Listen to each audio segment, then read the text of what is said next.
Last time on Dice Funk. If you don't do anything, Nifyx is going to.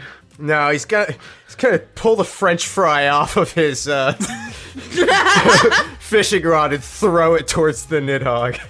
What topping goes best on pizza with ham? A pineapple. Oh no! Oh, I know. I did that on purpose. So, is everyone we know in this race? Oh, actually, I don't think any believers of the Source have entered the race. That would be highly hypocritical and embarrassing for them to be seen in the race. So I don't expect we'll be seeing Anastasia or Camilla or Lloyd.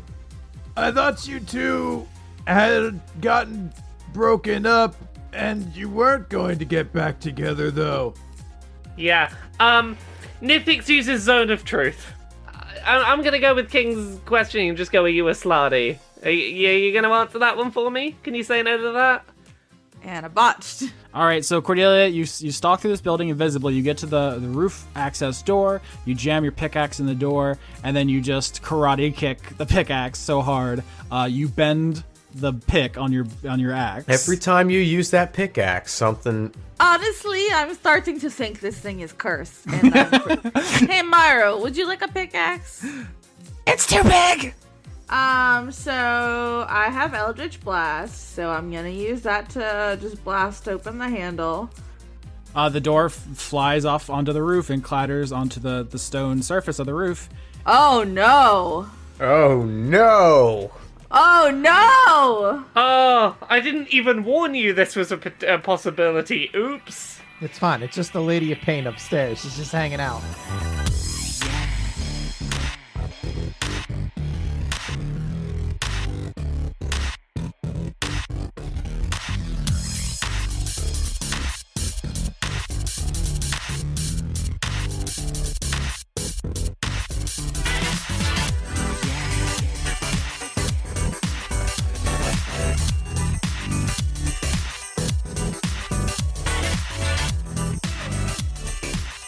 Flash! Savior of the universe! Savior of the podcast! Can this just be the episode we just scream so we don't have to deal with any of our consequences? Just... Yeah, you guys can win the fight against the Slotty if all of you can harmonize and do an entire Queen song from beginning to end. Oh, I hate Queen. They're terrible. What is wrong with you, Chris? I can't publish this episode now, Chris. It's just a truly... There's one good one. It's the one with David Bowie. The rest are garbage. Austin, you offered us an actual trap because you can't do a basic harmonization on Skype. Skype is impossible to sing together. Okay, all right. I'm gonna give you, Chris, that's the best Queen song. Thank you. By a country mile. No, absolute insanity. Unacceptable. A lot of hot takes happening today. I'm glad I have my tea so I can cool down my mouth from all my hot takes. How's your hot dick, Chris? That's how spicy they are. Hot tea cools them down. All right, so last we left this adventure, Cordelia had followed Morrow on a little investigation up onto found a lovely rooftop cafe. You went up onto a building that overlooks the racetrack and found the Lady of Pain doing something? Question mark. We'll cut there in a second. I think it would be a little rough to open the episode on Lauren getting her character killed, which is a big possibility. So I'm so mad about this. We'll give her a little bit of a break here and go to the combat scenario. Nifyx had unmasked two Slotty with Zone of Truth, a blue one hulking giant knuckle swords, and a green one full of magic. It already hit a fireball, and you countered its Destructive Wave. Two incredible spells. The green one not messing around either. Let's go in initiative order. Blake, you're up first. I want to establish. Callie's on the back of your seagull, and every round she's going to heal you. Oh, good. So 5 HP every turn until she is knocked off the seagull, if that happens. Nope, that works fine. I'm just going to fireball the green sumbitch. Oh, goodness. All right, so actually Fireball's going to catch both because they're pretty close together for now, although that won't remain true because they know how AoEs work, so I'm going to dex save. Green guy, kind of round. Oh, 17. Yeah, that is the number. All right, roll me a damage. which is French for hurting. I don't know what I'm on tonight, boys. Okay. Did you have caffeine? Don't judge. I had a relapse. I was nervous. Is this Oh my god! is this what happens when two dice funks get recorded 2 days back to back? It's because you knew I was gonna be DMing. I blew my voice out screaming like a Skeksis yesterday, and I thought well, a little coffee wouldn't hurt. Did it hurt? It really hurt, bud. I blew out my voice seeing a band that sang songs about butts. They were great. That's Planet the Booty. perfect band. 19 damage. All right, that's pretty good. You hit the green and the blue slotty with a fireball. It explodes, and Callie's on the back of the seagull. She lays on hands on you, and some creeping vines extend from her fingers and begin knitting up your wounds. It is Nifyx's turn. Nifyx. Nifyx is gonna point the, I guess it's an ore, but also disintegration weapon, at the Slardy and see if there's any kind of recognition of what it is. Okay, you point Ori the Ore, which is very stylized now with skeletons and such, and you point it at them, and they both say they're both just gibbering. They're just saying words you don't understand. And principio creo Dios los cielos y la tierra, and you just point your Ore at them, and they just keep talking like that, and that's it. Okay, no immediate sign of recognition. Well, here's the thing. My theory right now, and I don't know if Comrade / Blake is going to agree with this, but I think fire is definitely one of the potential ways to go to not damage this. I don't think we want to be slashing it, because that's probably going to cut it into multiple pieces. I think magic is probably fine, and we ideally want to finish it with fire or disintegration. Does that sound like a sound strategy? Mm-hmm. Yep. Nifyx is going to use vicious mockery, because hurtful words don't physically split you into multiple pieces, is my thinking. Only emotionally. Yeah, exactly, but that's not going to give us an extra slaad, is my hope, so, What's the mean stuff you say? I know all you really do is chaos, and that you're not really thinking through a plan, and that's your whole deal, but, like... Really? You've got no plan? Really? Like, you showed up here in skin suits. That seems like a plan. That's not very chaotic. I'm trying to suggest that they were planned, and that's not Slaad-like. Roll your psychic damage, because they are clearly up to something, and it hurts their feelings that you don't think they are. 8 damage. All right, it is now Slotty turn. They're going to move apart so that area of effect attacks don't do what they do. The blue one is going to go after King, who's the biggest threat. Atop his wyvern, the blue one is going to attack with his giant knuckle blades. 19, 25, 22. Yikes. All miss because my AC is 79. 10,000. Yeah. Yeah. That's going to be 34 damage as he just sticks his giant blades through you. Okie dokie. Nifyx, you hurt the green one's feelings. The green one actually has all kinds of plans. It's racist of you to assume otherwise. Let's see, Constitution saving throw. Oh, okay. 9. Nah, dog. Only 7 damage as the green one points at you, and there is an explosion. Just tried to thunder wave you. Ooh. So you get battered around. And outside this time, you notice other racers are beginning to catch up and overtake you in this fight. So in order to get to the bottom of the Slotty mystery and discover what Babel is trying to do here, you're going to have to hurt your standing in the race for the diamond.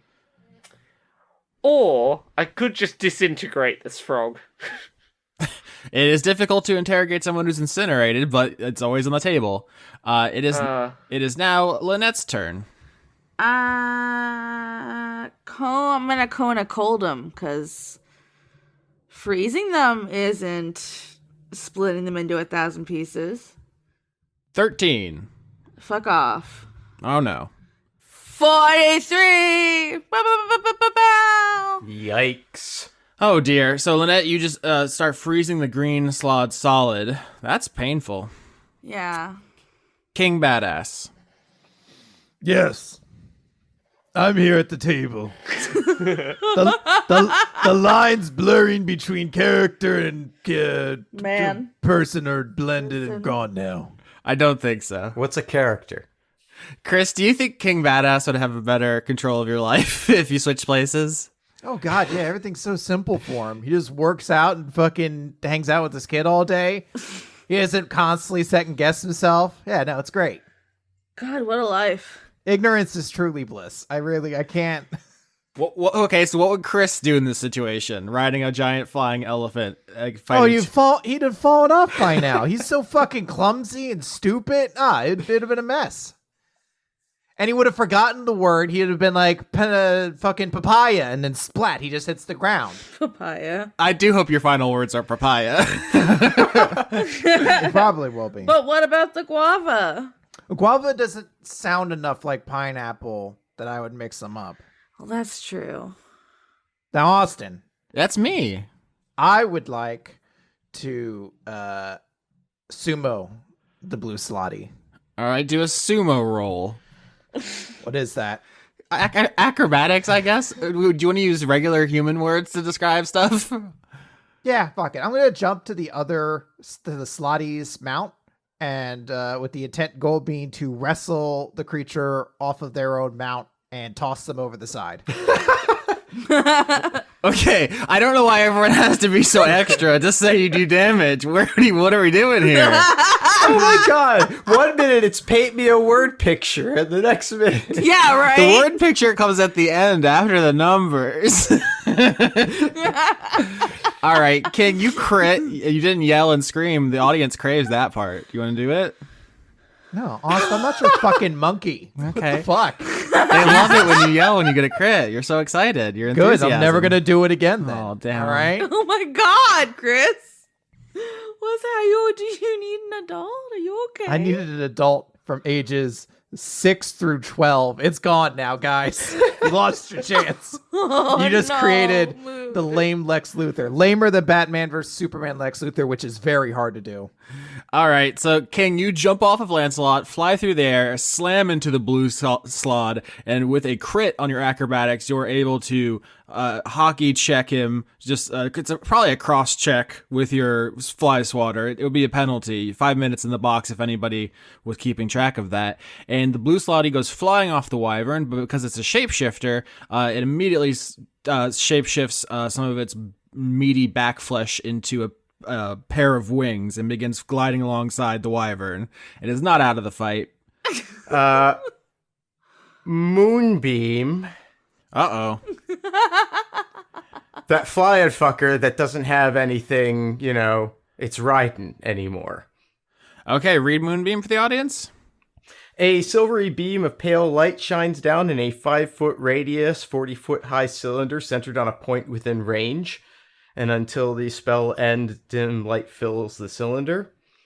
And when a creature enters the spell's area for the first time on a turn or starts its turn there, it's engulfed in ghostly flames that cause searing pain and make a Constitution saving throw.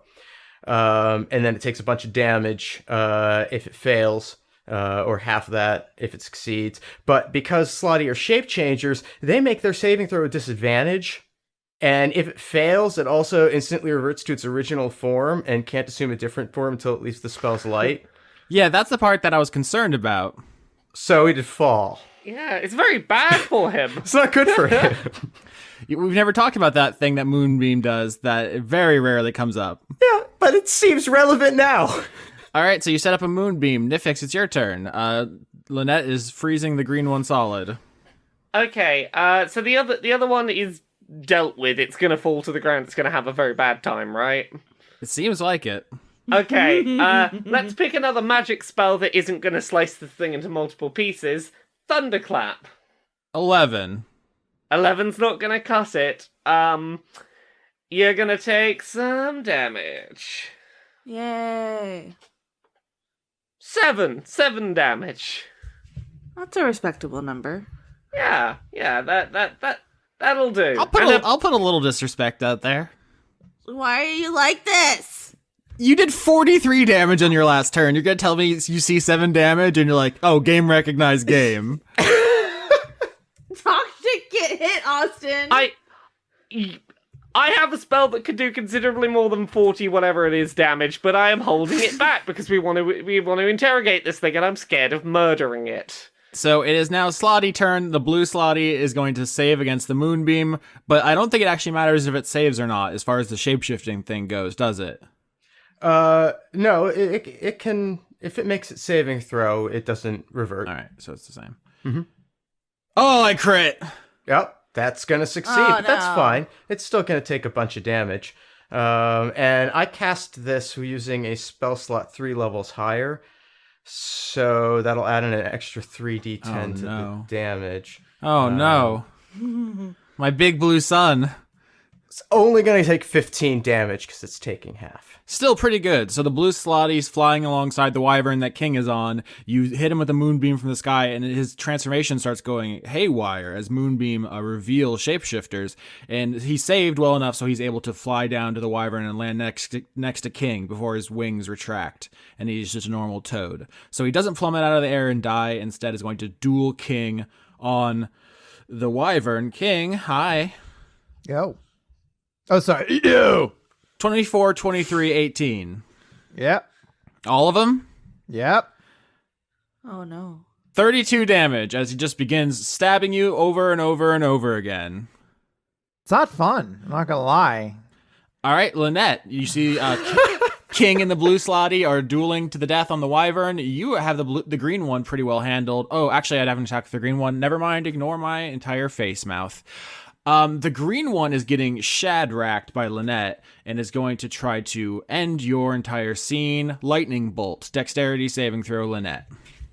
Oh, I changed the roll from it was a 21. Suck my dick. Aw, that's hurtful. No, it's not. Oh my god, the rolls. My friends, do you see all that red on those rolls? Oh. That's only 9 damage. What is happening? There's 2 1s in there. Lynette, lightning bolt coming straight for you, and how do you minimize that damage with ease? I just want to just move my head just a little bit out of the way. Yeah, that's a boss move. Yeah. No, nothing flashy. The green one yells after you. Y la tierra estaba desordenada y vacía y las tinieblas estaban sobre la raza del abismo. Can Lynette, because she's a very powerful raven thing, roll history to know Latin? You want to roll history? Yeah. Maybe I can pick up some of those words. Yeah. No! 8! I pick out nothing. You do not recognize the language. Now it's your turn, Lynette. So you move your head to the side to dodge the lightning bolt. What do? Green Slaad is magicking with all its might. Blue Slaad is murdering King. I'm gonna cast Cone of Cold on your butt. On my butt? Yep. My butt or the green guy's butt? Both. What a butt! Oh, 14. Not my butt. Your whole butt. Oh, no. My Okay. butt. Are you high? What the fuck, Austin? What's gonna happen to his butt? 30 damage! Oh, look at all those 1s. See? Y el Espíritu Dios se movía sobre las de las aguas. He loves the aguas. Lynette, you just blast him Kona Cold again right in the face, and you freeze him solid. And now you've captured him for interrogation. Now we just gotta worry about the blue one, huh? Yep, which is currently stabbing King to death. I'll say the green one is a giant block of ice on a wyvern that is frozen solid. The green Slaad is not able to maintain its balance on the back of this wyvern, and in fact, the wyvern is no longer responding. It has no reason to continue the race. So in order to capture this frozen Slotty, Lynette, you might want to secure that. Oh, okay, well, I'm just gonna hold him. Okay, so you understand that you're going to fall back in the race? Yeah, that's fine. Okay, Lynette falls back to secure the Slotty prisoner, and it is King's turn. King, you and the blue Slaad are stabbing each other. There's a saying about knife fights, I don't know if you've heard this, that the loser dies on the spot, the winner dies half an hour later. Yeah, sure. It's probably in one of those cowboy movies. All right, so I'm going to activate one of my charges of fighting spirit, give all my attacks advantage, And then I'm going to make 3 attacks, then do action surge and do another 3 attacks. So crit on the first one. No. Crit on the second one. 27. 26. Jesus Christ. 28. No. 26. He was so beautiful. No, he wasn't. All right. I mean, I can't imagine him surviving this, but roll the damage just for the fun, for the memes. All right, hold on a second. I have to do some math on how many dice I'm actually rolling here. I mean, I think this is over, but I am excited to see this number. Do you ever realize what a big fucking nerd you are? Like, ooh, I can't wait to see the number. I want to put some numbers and some letters together in an equation, and they'll give me a good score at the end. Oh, that's a lot of number. That's a big number. Oh, Lord. Plus 9, so 107. It may as well be million-d-billion-d. I would like to flavor this that it's King sumo punching him to death, like sumo slaps and shit. Like E Honda. Because I really vibed myself onto some sumo shit for this, and we didn't get to do it. So in my mind, that's how it's going down now. Okay, so the blue Slotty and King Badass are dueling on the back of a wyvern. You have the fly swatter spear. He has these enormous bone claws, and you're clashing, and then you say "fuck it," and then in a sick move, you like duck under the blade and just start going ham with your just palm strikes. Yeah. And then I grab his arm and I fucking arm toss that bitch over the side. As the blue Slotty plummets off the wyvern, you can know right away, before it even hits the ground, that it has chosen not to say pineapple. It's not like it was unconscious. This is a conscious decision to splatter on the cobblestones below. No. Oh no, splatter means lots of pieces. There is a fountain of blue slod goo as it hits the ground, but the party has survived the combat encounter, which is good, and now you have a big frog statue. Quickly, how murdered was King in that fight? I'm pretty low, but I was gonna hop on Lancelot and just... Yeah. Just crawl around front side and start licking. Yeah. I was gonna come back and do some healing magic to try and repay the favor, but it's cool. It's cool. It's a You got great here with visual, though, Lancelot. of King hanging there, tongue lapping up at the nipples. Oh, he's just like blowing raspberries all across his body. He's like, this is getting me strong. I could use some help. Well, yeah, it's a short rest time, so everybody roll hit dice to regain. And then let's cut back over to Cordelia. Oh, no, it's not my turn. It is your turn, Cordelia. You blow the door to the roof off its hinges with an eldritch blast. It flies onto the roof, crash. You walk up onto the roof. Your invisibility goes away because you cast a spell. Morrow, the Ratatosk, is somewhere around you invisibly. And you see the Lady of Pain up here. She was looking down over the racetrack. She is obviously turned around because she tried to pry the door off with a pickaxe. But let's go over That pickaxe is gonna get you killed. Let's go over the rules for the Lady of Pain again. Rule number 1, if you displease her, she sends you to the maze. Rule number 2, if you touch her shadow, you become flayed alive from the inside. Rule number 3, she does not talk. Rule number 4, she does not walk. She floats. She looks essentially female humanoid, but you can't see any of her body, covered by this large robe, like a large robe. Her whole body's hidden in it, and her face covered by this head mask with just a mane of blades around it. So am I imagining this, or does she also not like to be acknowledged? Acknowledging her is one of the many ways in which you can piss her off, and refer back to rule number 1 in the maze. Okay, yeah. Yeah. Cordelia, what's up? I can't whistle or pretend I'm whistling. Just gonna put the door back where it was. That's some great physical comedy. Is you just going do, gonna pick the door up, lean it up against the. You're Don't doing mind that. me. You're doing that Simpsons one where Grandpa walks into the building, takes his hat off, walks in a Walks right back circle, out. takes his hat back, and walks right back out. 100%. Oh wow, nothing up here. What? I don't know why I was so curious. Door closed. Goodbye. Boop, boop, boop, boop, boop. So as you put the door back in its place, like Morrow pulls on your, I mean, I was gonna say pant leg, but you're a snake. Your Tail? tube, My tube.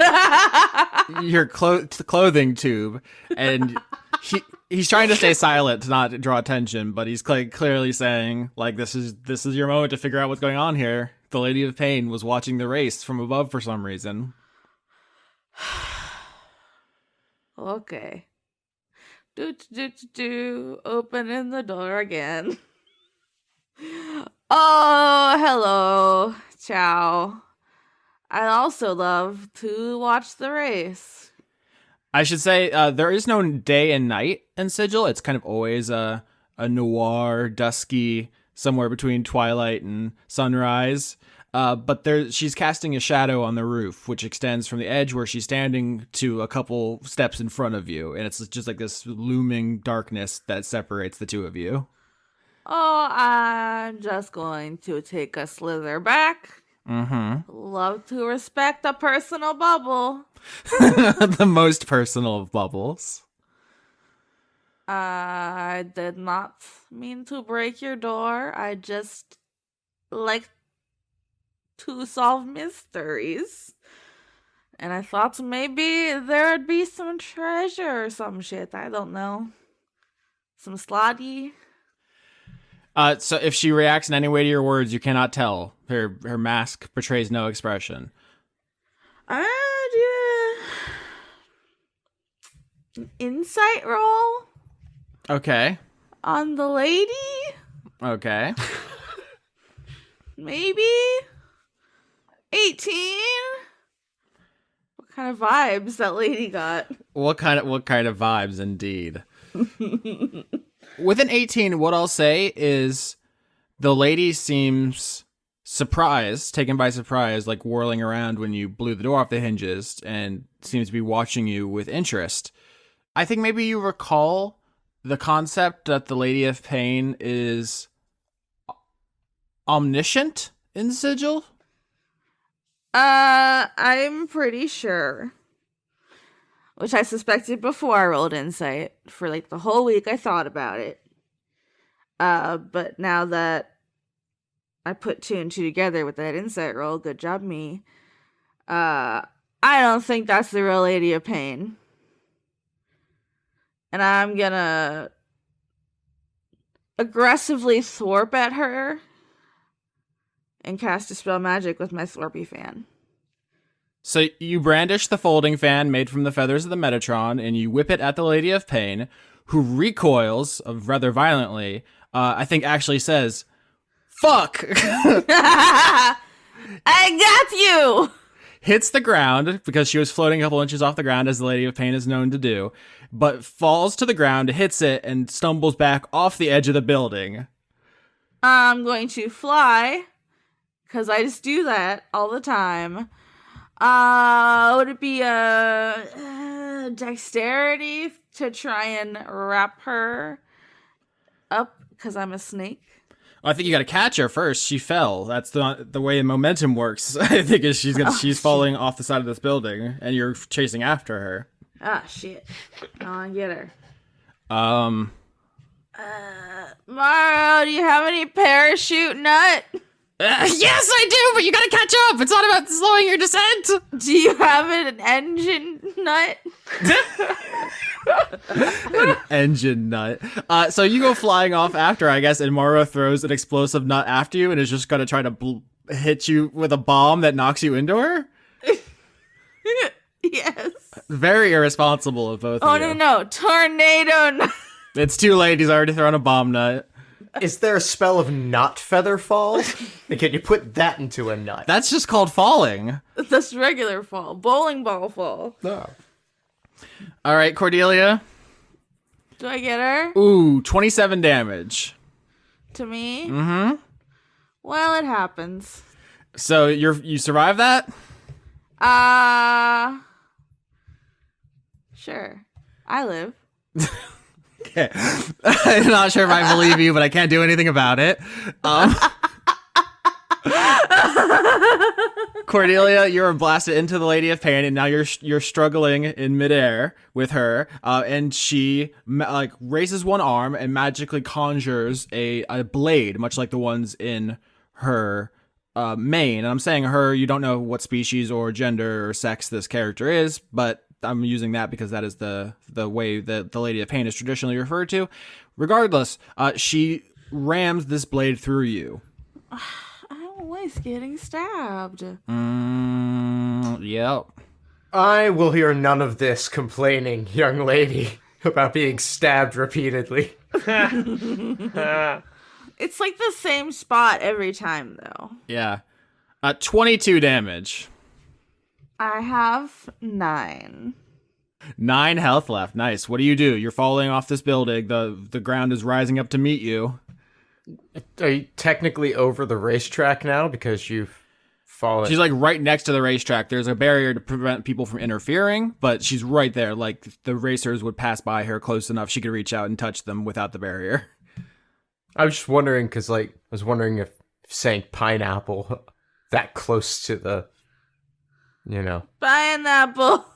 No, you want to do that? Yeah, why not? Okay, let's say that the pineapple enchantment is technically still active on you. Maybe it's like they cast it on you until the end of the day, saying pineapple takes you to the chill out tent. So you're plummeting out of the air. The Lady of Pain has thrust a blade through your chest, and right before you hit the ground, you say pineapple, and you appear next to Morris Augustus Roderick Marr. So you appear right next to him. He looks over at you. You have a knife in your chest, and the beluga whale says, "Meow." Hello, where is the nurse? I have knife. Nurses begin running over to you. Yes, hello. There is Slotty pretending to be the Lady of Pain. I just got stabbed. What the fuck? That's a good place to cut back to the team. Team, what are you talking about? What have you learned from your encounter? I assume you're not going to interrogate the green slotty yet, but any conversations? Right, so Nifyx is going to chime in. So, not only are these slutty trying to, I'm guessing, win this gem thing, but they're also, making plans to prevent us from getting further so we don't win it. This is a coordinated attack to get this thing. This thing is more important than I assumed. I thought they were just going to swarm the gem. It is suspicious that they'd go to, that level of effort to impersonate people that we know. Yeah, that does not seem... I know I'm generalizing. That is not the picture of Slotty that I had in mind. Never mind Slotty, it means that we have an enemy that knows who we are and what we're doing and who we're working with. And that's a problem. Yeah, so we stay as a group and don't lose sight of each other, because anyone could be a Slotty now. Not me, I'm over here with... The fact you've said that, you're a Slotty now. You guys can't hear me. How about this? We ignore literally anything that gets anywhere near us and don't fight anything and don't interrogate anything, and we just go for that gem because it's apparently real important. We have to interrogate him. I froze him. Oh yeah, no, we interrogate this one, but we ain't stopping for anything else. We go get that gem. Okay. I feel like we're leaving the last conversation half complete. We were just saying that somebody went to a lot of trouble to impersonate people we know. Why? How? Finish that thought. Well, we did throw away that hand inside of Cato's office. Maybe the hand was holding the phone. What? Yeah. Could the hand remember us? And know enough about us to... Well, this is the way King has to describe things because he's an idiot, but I'm 90% certain the hand just grew into another Slotty and listened to the entire conversation. Well, here's the thing. Oh. Just- Because it's well, been no. Because it's been established that they just regrow out of everything. Yeah, but could they hear and retain from being a finger? My point was going to be, I don't know how quick they regrow. I thought that was quite a slow process, so I had visions of somehow a hand with no ears hearing a conversation. Hence my confusion. It's actually been established it's actually really quick now. Okay, well, I don't remember it being established it was quick, and that's why I... Point remains. Also, hands aren't ears. And they have no brains. I don't think I was an idiot for asking that as a question mark rather than a statement. No, you're not an idiot. I was just trying to, make sure we didn't go down the wrong path because I had to have my character answer the question stupidly. I was 100% down the path with you of this thing probably is what it knows about us and that's why it happened. I was just trying to reason it out with a sentence. Ooh, we're all on that normal shit. So, yeah, this slaadi is probably the hand that regenerated in Kato's office, and I'm trying to remember when that hand was around. How much did we say in the presence of that hand? I mean, essentially nothing in the presence of the hand. The timeline is it was a finger. King put it in his bag, went into Kato's office, pulled it out. It was a whole hand. It went into the ocean in his office, and that was the last time anyone's seen it. Okay, so I'm guessing that means hand grew into a whole slaadi, chilled out in the water, listening and meticulously planning until we said some bullshit about what we were doing, and then it went, aha! Okay, we can get back to the race now. Thanks for clearing that up. Did we cover all of your check marks, Lancelot? I just wanted to make sure we're all on the same page. Can I get some healing nipples? Have you used up all your hit dice? Yes. Okay, I'll give you a healing teat. Stop it! No, thank you. Please, my friend, do not suck my old friend's nipples. I want to say how completely unlikely it is that things have worked out this way. It's easy to lose sight if you're just kind of following along passively, or if you're like the players and you're high. But rude. The chances of King cutting off the finger of that slaad in episode 1, keeping the finger, and then pulling it out in Kato's office, and then it crawling into the ocean. If you'll recall, Cordelia went after it and botched to pick it up, which is why it got away. Every single one of those things had to happen for it to work out like this. Wow. So yeah, okay, going back to the beginning of this mission, what did we say in the presence of Kato that would maybe hint at? This happened in the first arc. Everything after that's fair game. Yeah. God damn it. I'm trying to think if there was anything about this mission specifically or the previous... Anything we've said in the presence of Kato that would imply, oh, this is why they're doing this. Good questions. Right now I want to establish, as the race is continuing, some people passed you while you're fighting the slaadi, and you're entering the last leg. That fight was taking place kind of in the urban district. If you all wouldn't have been so good at combat, I was expecting someone to get thrown through like a warehouse window or into a smokestack or something. I had some cool ideas, but you just whipped their shit wide open, so it doesn't matter. And you're coming back around to the nice district where the race began. It's still a bit to go, but we're closing in on the diamond here. Does anybody have anything they want to do or set up before I narrate this last leg of the journey? Well, just as part of the short rest, I'm going to do Arcane Recovery and regain 5 levels of spell slots. So... All right, so up ahead, you see the gaggle of racers between you and the finish line. They're a diverse group of different mounts and racers, many of which you think would be a decent challenge if you got in there and mixed it up with them.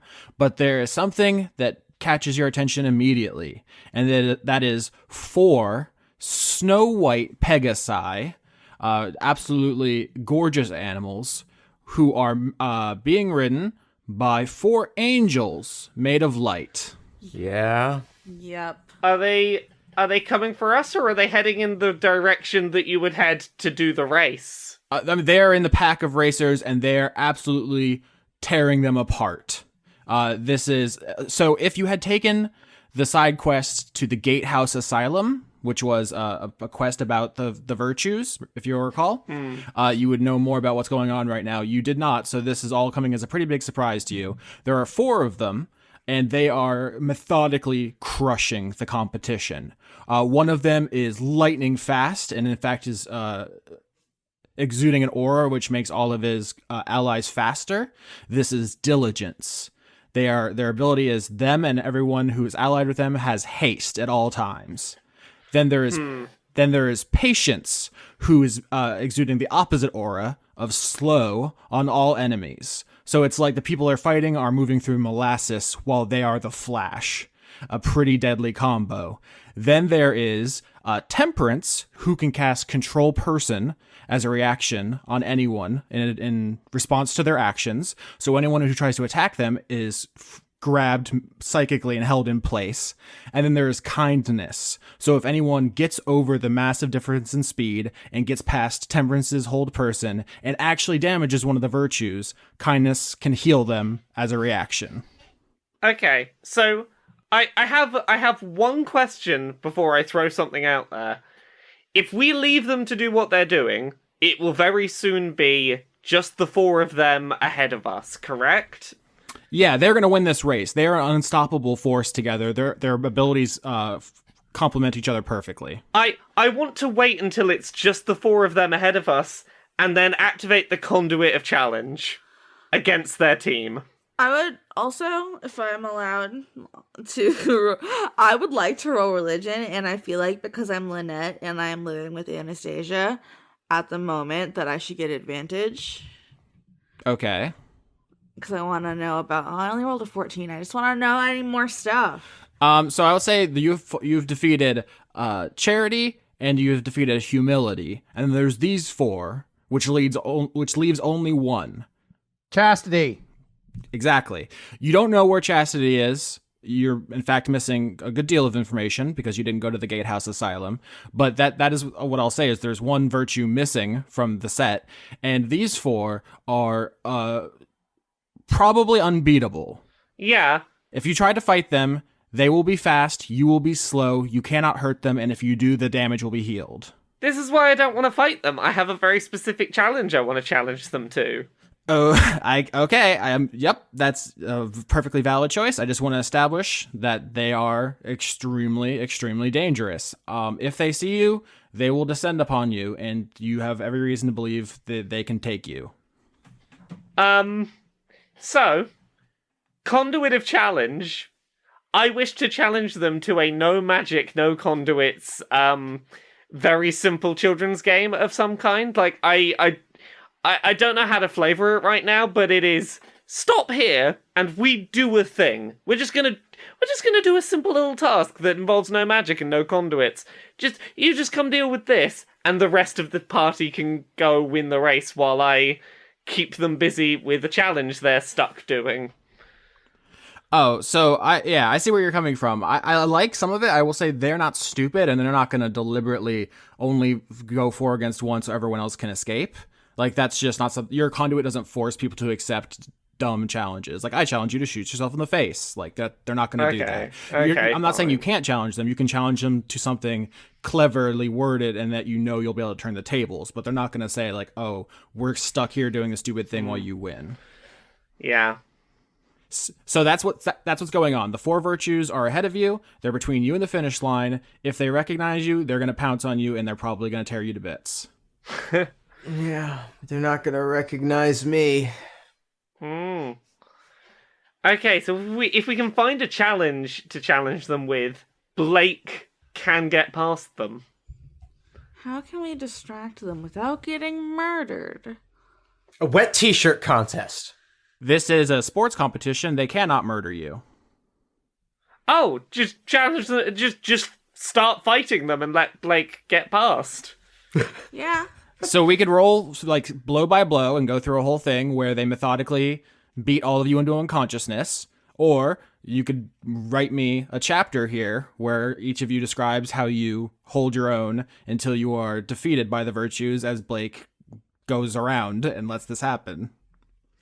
Well, I'm a raven. And I can turn into a raven. A big one. Uh-huh. I just want to peck the fuck out of one of them. That seems reasonable. Right? All right, so describe to me, the four of you. This is your moment. What do you do to win this race? So we've all unconsciously agreed that that's what Blake's going to do. He's going to sneak by. We're all kind of trying to cause a distraction. It doesn't have to be unconscious. You can talk. Well, no, I'm trying to phase us past that part. Okay. Yeah. So like the Ocean's 11, where the actual plan is off screen. yeah. So King is going to fly forward and leap off and just try to grapple his entire body around Diligence and just try to distract him like a giant cat would by just more like a muscular bear, I guess. I'm just going to try to smother this person and distract them that way. It's been established King is very into bears. Yeah, they're pretty dope. 2 2s for 2, pretty solid. It's good drafts. I think Lynette's gonna take a go at Temperance. Mm-hmm. Cause fuck that bitch. Self-control, that sucks. I hate that. It does suck.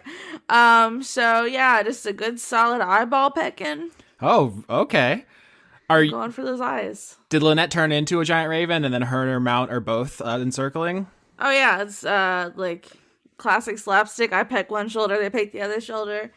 One of us pecks an eye out, the other one pecks the other eye out. What are you doing with the frozen Slotty? Because you kind of got to stash this guy before you get into this so you don't lose him.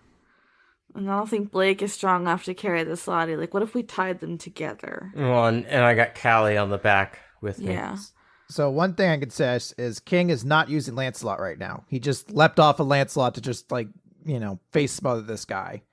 So there are 4 of them and there are 3 of you. So Lancelot could get the last one, which does leave Callie. Blake was, I think, about to solve that.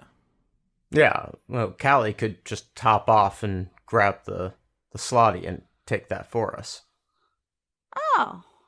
So Callie turns back into her giant worm form. Yes. We established like the size of like a cruise ship, essentially. The discotheque is in fact how big she is. And so she can fully encircle the green slaad statue and just chill out on a building here. Thank you. Keep it safe. Don't talk to strangers. And now that she's gone, Blake's gonna manifest a major illusion of a sand-covered ball of cotton candy. No. For a seagull. Oh, nice. Do you want to say anything to Callie? This is like a tender moment where she gets off of your seagull and she's going to guard the statue while you all do this brave maneuver. And she says, "Good luck, Mr. Yeah. Don't get dead. Just go. Don't get dead. I won't. I'm bigger than everyone." That's good. Listen, I really gotta do the thing. He's just playing with a coin on the back of his hand. You're so brave. Yeah, you're adorable. No, really. Bye. Bye. and Callie turns into a giant worm and it just encircles the whole slaad statue to protect it. All right, execute the plan. I need 4 descriptions ending with Blake. I will return to my classic slapstick scenario. Me, Lynette, a giant bird. My mount, another giant bird. 2 birds. Edgar. I got it. That wasn't even on purpose at first. I'm having difficulty believing you. For real. Then I was like, oh, haha, Edgar. Your brilliance amazes even you. It's like I peck one shoulder, he picks the other shoulder, they look back and forth, take their eyes. Temperance is blind, but then they beat me up, I guess. I mean, Temperance is made out of light, so it doesn't have any eyeballs to chew, but I like your moxie. We're going for the everybody knows what we're trying to accomplish. Yeah, it's about sending a message to someone who is made out of self-control, which you abhor. It's the worst thing in the world. Okay, you've sent a message. Message received. What ones have we got free to attack? King took on Diligence, and Lynette took on Temperance. That leaves Patience and Kindness. Patience and kindness. I feel like somebody made a very impatient decision this arc. Yeah. So going after Patience, I I think Nifyx is just gonna go. It's just gonna go in quite aggressively. Gonna go for a thunderclap or something similar to mainly for the sound to catch attention. And when Patience turns around, that wasp stinger is gonna be coming right for them. All right, King, you already said you jumped off of Lancelot and started going ham on diligence. That leaves kindness for Lancelot. I don't know what's being said there. He said, smiling impishly. What does that say about Lancelot that he's attacking kindness?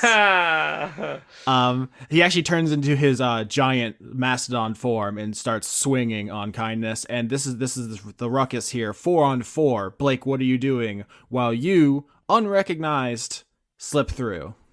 Blake's just clinging on for dear life to the back of the seagull, flaying as flat as he possibly can and concentrating on the ball of cotton candy that's hovering like 1.5 feet ahead of the gull's face as it dives in like a steel, like you like you ever seen The Wall? Pink Floyd's The Wall. Of course. You know, Yes. The Wall, yeah, the fucking planes flying over in the animated sequence that make up. That's what he's like. He's just on that thing. He's like diving towards the finish line. Can I get an animal handling from you? Sure. Do I get advantage? Sure, yeah. The cotton candy is inspired. Thank you. Okay, that's good because I'm probably going to need it. 17. Well good enough with nobody attacking you because as far as they're concerned, you're just a man. And once they're finished thrashing the Furies, they can get you afterward. But you're taking off like a shot with your cotton candy. I will say, like in your peripheral vision, you can see a large squirrel scaling down a building. He's like looking around, like you're not really sure what this giant squirrel's doing, just crawling down the side of this skyscraper in the nice district. But up ahead is the final ring, the magical ring that's floating in there. That's the finish line, and you're uncontested. Can I get 3 descriptions of your characters being knocked unconscious? How does that go? Temperance picks up, just grabs Edgar, and bonks our heads together. God, I do love that. Thank you. Patience is well aware that wasps don't leave their stingers in things permanently, so just patiently waits for the wasp to detach, and then big bam, done. Literally just had to wait for a few seconds. So looks at a watch. Austin, what weapons do they use? They're using like golden spears, basically the kind Charity gives out. Charity's ability is to make these powerful weapons.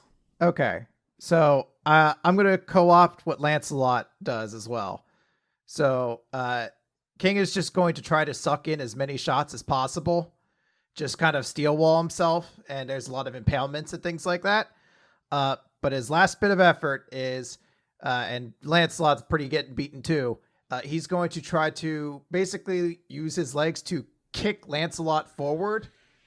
So even though Lancelot will be defeated, when the placements end, Lancelot will be as high as he can be. Oh, that's sweet. Aww.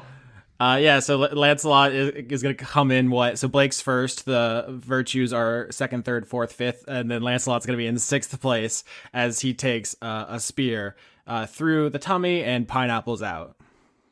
Yeah, then King will pineapple away when he sees Lancelot out. All right, Blake, do you want to describe anything as the crowd screams, seeing a human on a seagull approaching the finish line? Blake's not sure what he's gonna do to get out of this. You're not sure if it's congratulations or just disbelief that a regular human man is about to win the Goddardime Grand Prix, because Planescape doesn't expect much from humans. Rightly so. That's the right attitude to have about humans. Yeah, so he's just gonna lay low, and as soon as he clears it, he's gonna poke his head up and look around at the crowd screaming, and just sort of nod a couple times in each direction, and then fly to wherever it is he collects the prize. Oh yeah, that's the best part. Is the journalist immediately going to trying to approach you and get interviews? There's a big podium they want you to stand on. They want pictures. Their cameras. Oh Blake. Oh sweet Blake. Oh Blake. What are you gonna do? Well, the first opportunity that he can get, like, where he's not seen, or he can get into a crowded thing, he's going to cast an illusion on himself so that he can leave and go pick up his prize later. Oh, okay. So you're gonna try to have them mail it to you. Yeah. I think people stop you. I mean, security guards and a journalist, a big demon covered in spikes comes over, puts a microphone in your face, and says, "How does it feel to win the Grand Prix?"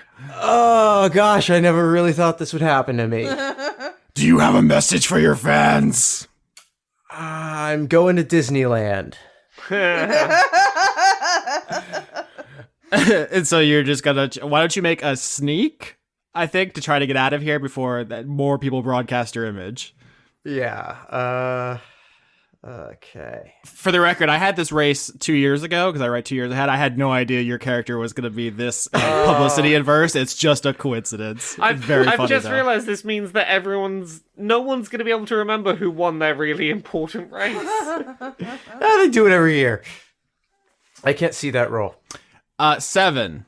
That's not great. It's not great. So I think you're cornered by security who think maybe you're running from a threat and they're trying to protect you, and they're gonna usher you up onto the podium. I think the second and third place is Diligence and Temperance, and they're like up there with you, and they see you, and they're like, "We will bring the Metatron back. This is only a setback." Hey, it's good to have goals, right? Next year, right? You'll get them. We could not kill you now, but time is long. Sure. Yeah. Right. A lot of time. Gonna just, this is a thing, right? Awkward. Yeah, so the remaining virtues do not fuck around. They're trying to bring the Metatron back, and they are intent on killing the team. So, yeah. Chill Cool. out, tent. Everyone else appears there, traumatized, just beaten to hell. The nurses are trying to help you. Somewhere else in here is Cordelia with a knife in her chest. Hello? They've gotten it out by now. You're bandaged. Hello, do I see my friends yet? Hi. I got stabbed by the fake Lady of Pain. Hey, it's me, Lynette again. This is me, Lynette. I'm talking now. Hey, baby, I got stabbed by a fake Lady of Pain. I did not catch her. Stop getting stabbed. That's interesting. She's not... First of all, I blow open door. She no kill me. You think Lady of Pain. Oh, shit, she kill. Number 2, she was surprised to see me, so I look at her closer with my special snake eyes. That's no Lady of Pain. I'm 99% sure it's a slutty. She went off of a building. I tried to catch her. She stabbed me and said, "Oh, fuck." I forgot I had the Lady of Pain say fuck. And I came here. They take out knife. Mara was helping. I hope he is okay, but he is a little crazy. I gotta add something in. I've not talked about this because rule number 1 of Lady of Pain Club, you don't talk about Lady of Pain Club. I'm pretty sure I saw the Lady of Pain, but I didn't want to say anything in case I ended up in a big maze. I bet it was fake. I bet she was fake like this motherfucker. I just told you I saw them, and I'm not in the big maze. So maybe you're right. The greatest lie the Lady of Pain ever told was convincing the world she didn't exist. Blake says, strolling in, hounded by reporters. Oh, Blake, how are you? Do they still have the Lady of Pain sword? It's mine. Or the fake Lady of Pain sword? Yeah, the nurses took the dagger, the blade, I should say. I don't know if it's technically a dagger, out of Cordelia, and I guess they have it? They're not like Give cops. it to the man. man, the big lizard man. Give it to him. It's my property. It was inside me. Actually, according to law, you don't own your own body. It's complicated, but the Supreme Court said that. Give him the sword, or I will for you. Okay. The nurse gives King the blade that the lady stabbed you with. Now, I don't know if it's insane to say this, but can I roll an insight check on this? Does it seem familiar at all? Because King doesn't really understand all the things that happened when he died, but he was supposedly killed by the real Lady of Pain. But he knows what it's like to get stabbed. Or or if he instinctually feels anything familiar about it. Yeah, I actually want to say perception to look at it. Just an 11. Yeah, not very good. I will say this doesn't strike you as a blade of particular importance. It seems like a kind of generic blade that could be summoned by magic, because there are spells like Blade Wall or Cloud of Daggers, stuff like that. It seems like something that Blake could do if he learned the right spell. Just summon up a dagger of magic. Well, King's going to hand the blade back to Cordelia then. No, you can keep it. Yeah. So I was investigating a murder on my free time, as you do. Oh, And, really? Whose murder? Oh, mine.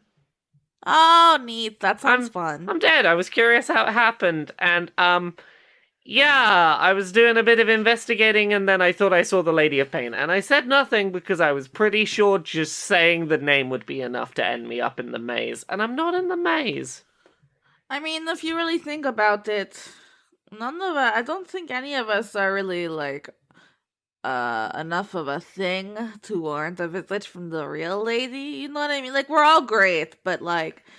You don't have to say the Lady of Pain's name out loud. Like, acknowledging the Lady of Pain exists is enough. Like, if that was the deal, the fact that I kept thinking, was that the Lady of Pain, would have probably been the thing that sent me to the labyrinth, so... Okay, code name, we will call her the Woman of Hurt.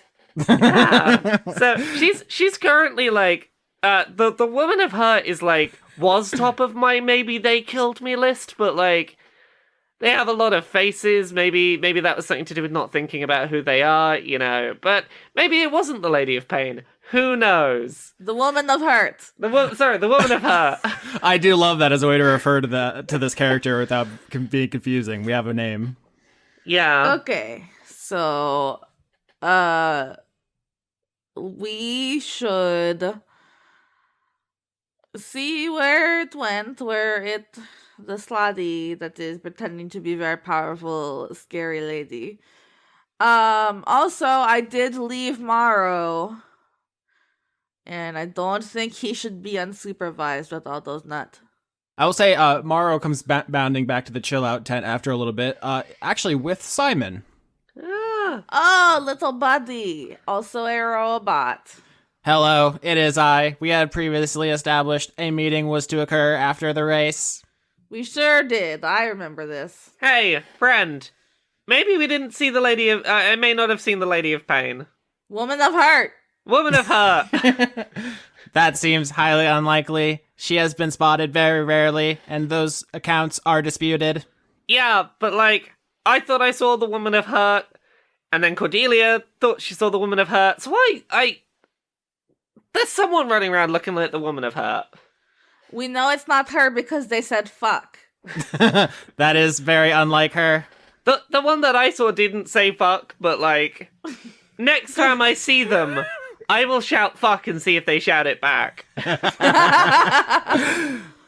Yeah, so Morrow walks in and says, Cordelia, you're not dead! Yeah, the do not see me pineapple out there, little buddy. I'm okay. I was looking through my nutsack. Damn it. Yeah. Did you find any useful nuts in there? Oh, Manny, but it was too late.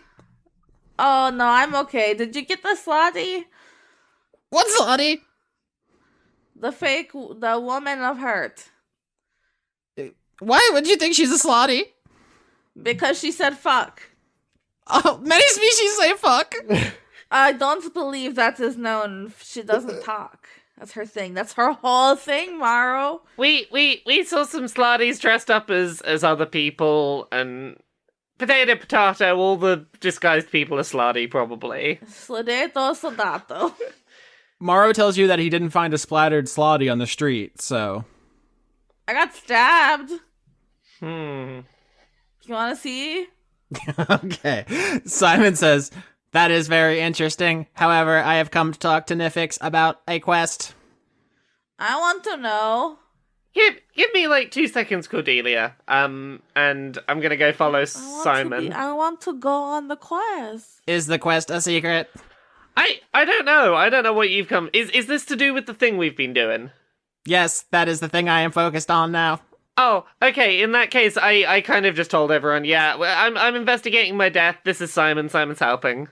Simon, what is your conduit? You know I am conduit of gun. I just wanted to hear you say it. Oh, I apologize. It is fun to say. So yeah, Simon, what's the deal? Any update on our person with 1,000 faces? They are very difficult to track down, hence the name. They would be. Yeah, the many faces. Maybe they're a slaadi. The slaadi were disguised as other people. Maybe that's what's going on. The Mercy Killer has conducted many investigations into shapeshifting to determine if the man was a shapeshifter. We have no reason to believe he is at this time.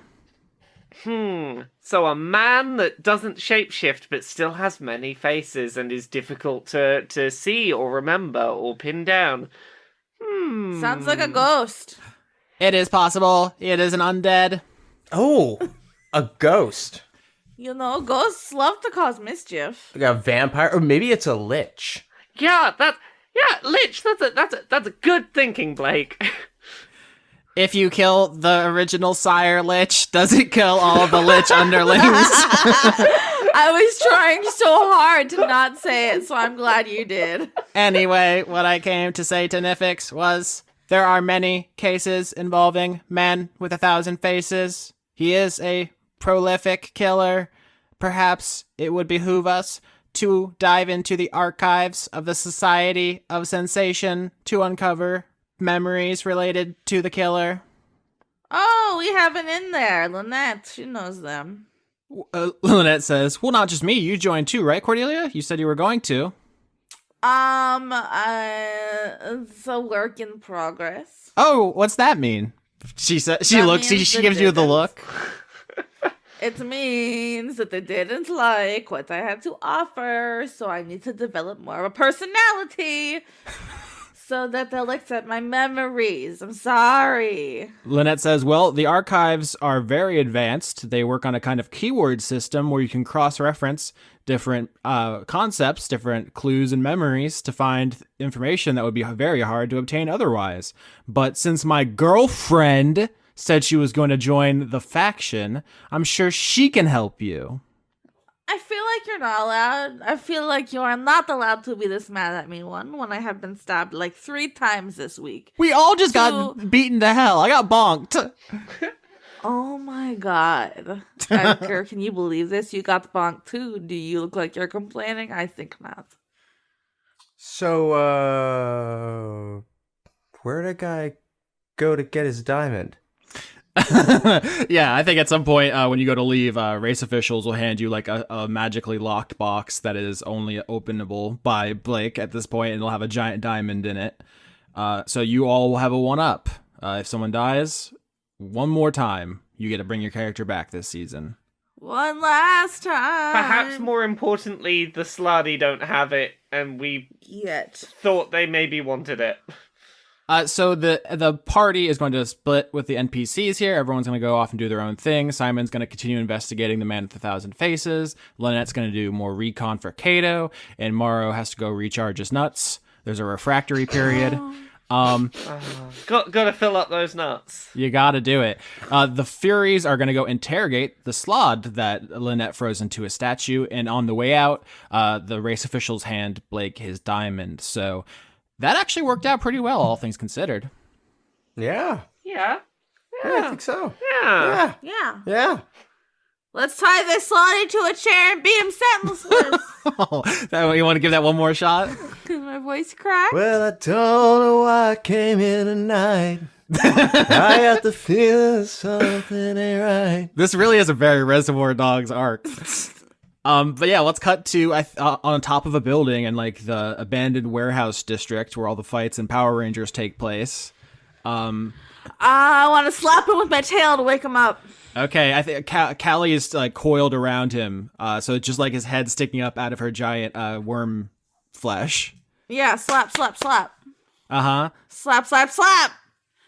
Slapping him with your tail. Slapping it with your tail across the face a few times. Yeah. Slapping him with your tail. Yeah, wake across up. The face. Across the face a few times. What's happening? A few times. Tail across the face. Is okay. I don't know what's happening. Toad. The Slotty tries to gurgle its gibberish language, but its body is too crushed by Callie to say anything coherent. It's just like, oh, you're squishing him. Yeah, flap yourself, young man. Uh-oh. Let me check a thing quickly. In that way that I do with my list of things I can do. So 4 Fury standing on Callie, who's crushing the green slaad. Interrogation in the scene. Because I kind of want to do detect thoughts and see if I can dig into this thing's brain. That seems like an interrogation technique. Detect thoughts. I think the player's handbook literally says detect thoughts is a interrogation technique, and I think it says it explicitly. Yeah. Does this slutty have an intelligence of 3 or lower? No. Okay, and does it speak a language? Many. Yeah, well then, in that case, initially, is there any test for the initial bit? No, okay, I get the surface level thoughts of this slutty. Yeah, right now it's just thinking, ow, I'm being crushed. But if you ask it questions, you'll get answers. Okay, everyone start asking. I'm in there. I'm plugged in. I'm in. I've hacked into the mainframe. the frog frame. Do my hacker man pose. Why can't we be friends? Why is that where we're starting? I think that probably the slaad is thinking about how every other species hates the slaad and thinks that they're like gross monsters and that they have nothing in common, and so friendship is something that's been denied to them. I don't hate you. I wanted to be friends with you. Well, I don't know if it was you. It was the red one. Mm-hmm. I think the slaad thinks they are all the same slaad. The word that the slaad has for itself isn't translatable, whatever its name is to itself. So they don't actually have a traditional naming scheme. So we're gonna have to continue calling it. We're gonna continue calling it Babel because it doesn't have a name for itself in a traditional sense, and whatever it would call itself, you can't speak with your mouth. So, what do you know about the Lady of Pain? Flat nothing. Okay, maybe she's not a slothy, but she definitely said fuck. What were you gonna do with the diamond? I think Nifyx, you're gonna get a mental flash, an image of the green slaad thinking about itself giving the diamond to the original Babel. Can I try and probe deeper on that? Yes. Okay, so wisdom save I need. All right. 16. I believe that matches my my magic number. Is that in my favor or yours? Read detect thoughts. If you probe deeper, the target must make a wisdom saving throw. If it fails, you gain insight into its reasoning, its emotional state, and something that looms large in its mind. If it succeeds, the spell ends. All right, so the spell ends? Is that... I feel like I've said this on Dice Funk before, but I feel like no matter what happens, when the two numbers match, it's always in the DM's favor. It's always in the roller's favor, but yeah, sometimes I feel like that. Here's what I'll say about the original Babel, because every time you cut a piece off of Babel, it becomes a new Babel, but there is an original, and in the green one's mind, when you see the original, it is a rainbow slaad. It has like ribbons of each different color, and they're shimmering and moving. You know, like a barbershop pole, which has like the illusion of movement. It's actually just rotating stripes, but it looks like it's spiraling. Yeah. Mm-hmm. It's like that, but for rainbow colors. And that's not the slaad we saw in the initial arc.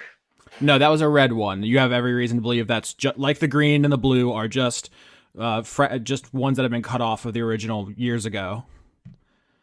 Okay, did we see anything in that rainbow slaad shot that would lead us to, like, maybe start looking here for it?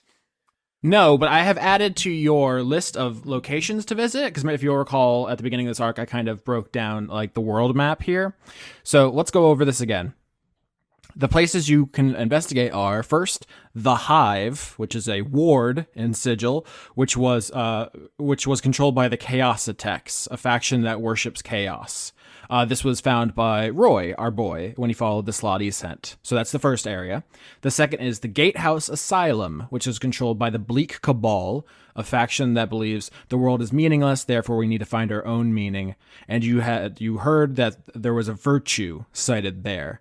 Which you now believe is probably chastity. There's the third location, which is we said was like a tea room, I believe, Lauren, which is the headquarters of the Society of Sensation, which you have a reason to believe has an archive of memories you could look through if you have the proper clues. Someone needs to join the Sensates, which hasn't happened, so you don't have access yet. And also, this was given to you by Simon, who thought it would help find Nifyx's killer. But it's equally applicable to this mystery. If you get enough clues, you could use the Sensate's memory system to put them together. So that's the third location. And the fourth, which was suggested by, I think, Chris using King as kind of a mouthpiece, was that there's a Slotty hiding in Kato's office who's been there since the first arc. And that's the fourth location, maybe worth investigating. Let's go shake him down. So right now you have a green Slaad. You've lost Detect Thoughts. Callie's crushing him. Any other thing you want to say to this guy? Or do you want to release him or what? No. Callie can go ahead and crush him to death. Oh. Okay, Mr. Blake. Crunch. Wait, hold on. And now I'm going to cast Soul Cage. Oh, fuck. That's good. Oh, shit. That's better than what I was thinking. Damn, I didn't actually have a location on here for the Yochlol, but that was suggested, I think, by Nifyx that maybe if the Yochlol gets too rowdy, to just go down there and kill her instead of actually giving her a soul. But Now we have a soul. Yay. but it's not a great soul. Yeah, no, it's not to satisfy. No, I can interrogate this soul further with this spell. It's like an appetizer. I was going to suggest we let it go and follow it, but I like this. Yeah, so Soul Cage, I'm reading from the description. The caster telepathically asks a question to the soul, who responds to it truthfully to the best of its knowledge. Yep. Up to 6 times. Yikes. Oh. Yep. Ha ha ha ha. Yep. Oh boy, that's a lot of questions. Now, we got 8 hours in which to figure that out, so, but, yeah. All right, I've given you 4 locations. I feel like the Chaos one would be a fairly predictable home for Slotty. I'm kind of interested in all the options, so I will be making no decisions. I got stabbed. I get that right. Pick one, let's go. Asylum? Because asylums are fun. Yeah. Oh, that's a real choice right there. Maybe we should unpack that. Maybe there could be someone at the asylum to help you unpack that decision.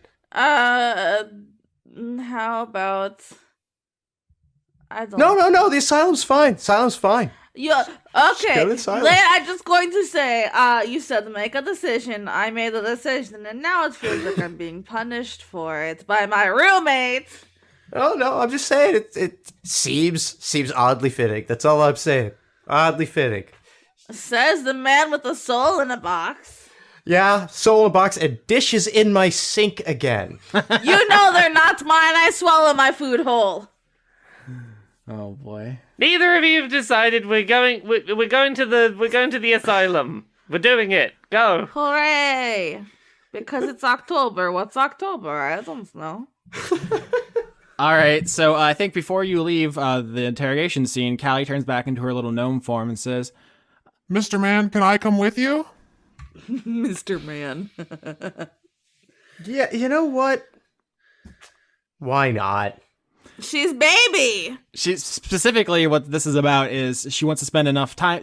She wants to spend time with you because you saved her, but you, in doing this, will allow her to remember you. And so, it's a character development choice if you think it's too dangerous to get close to her. I know. Okay, so He's making a mistake. Okay, I love it. So Callie's gonna come with you to Gatehouse Asylum. Blake has a slotty soul in a cage. Despite all his rage, he is a soul in a... Fuck, I fucked it up. He still is a frog in a cage. A frog in a cage is good. All right, so anything you want to talk about as you walk over to the asylum? About to finish the episode, just want to... So, I got stabbed again. Tell me about it. What do I supposed to do? I keep getting stabbed in the center of my tube. My advice: get stabbed in the tube less. Oh, really, Nifyx? Is that what you think? I don't know. When was I last stabbed in the tube? Maybe if you were taller, you'd get stabbed more. Get short then. I can't. I'm a tube. So as the party's walking through Sigil, giving each other a hard time about where and how often they're stabbed, you have to take a shortcut through an alley on the way to the asylum. At which point, I need some perception checks from the party. I swear to God, if we get mugged.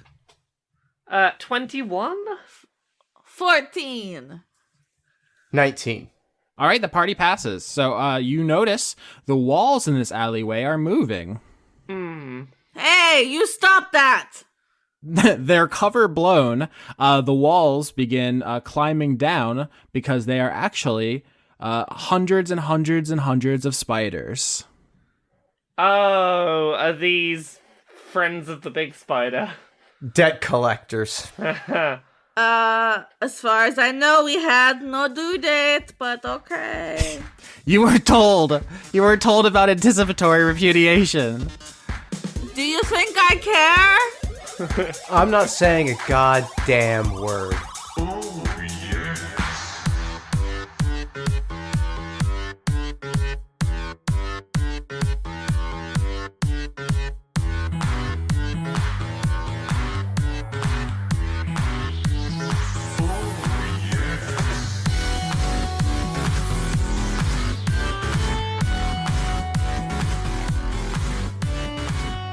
Ooh, we're your credit keepers, Austin Yokai and Spookylicious. Nerd. No one got Austin Yokai when I did it because Americans have no culture. I did. Are you doing Austin Gorski again this year? Oh, I guess that's more accessible. Should I be Austin Gorski? It's good. Okay, I'll be Austin Gorski. We're getting spooky here. Mm-hmm. Debt collector. Now I'm spooked. Ooh, responsibilities. I am. I'm already thinking about pumpkins and bats and candy. I do like candy.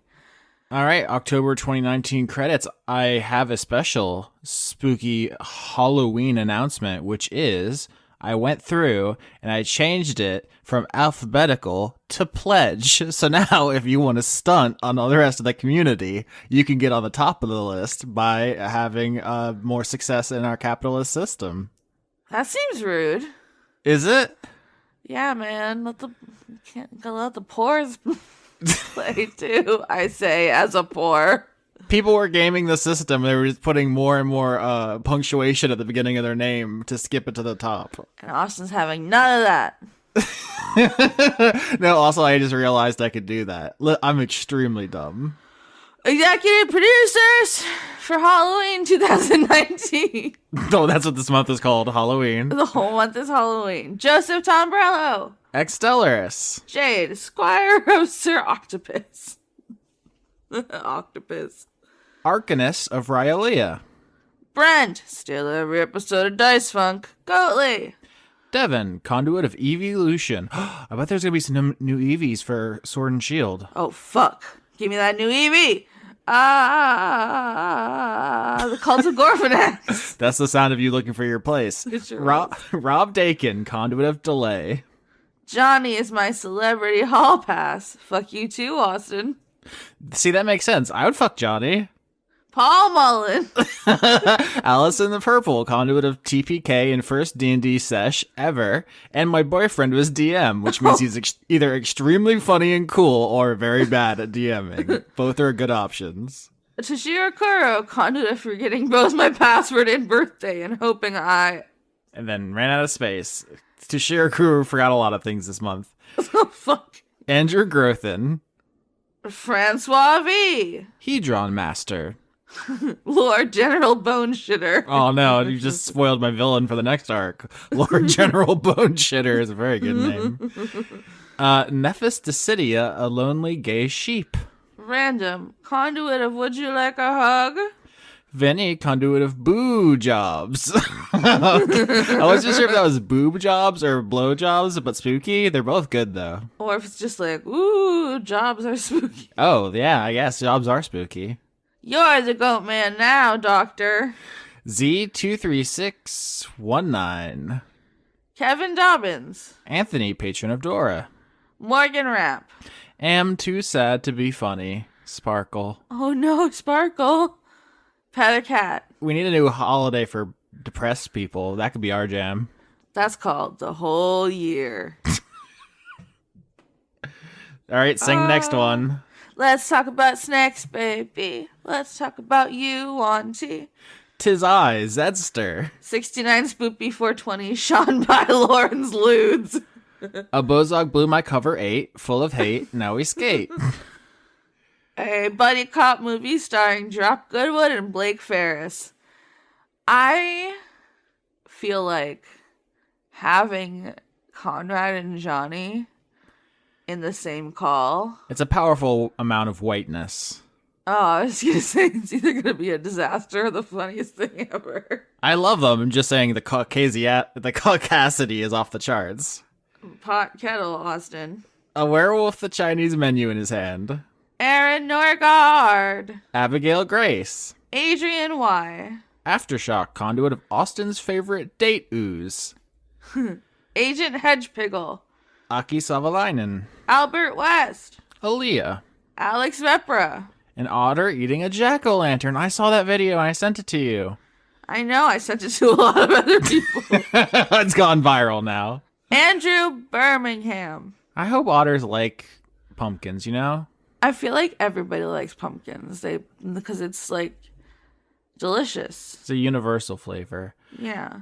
Andrew Fedji. There's a pronunciation guide because I can't talk words. Andrew Fedji, conduit of candles and the burning thereof.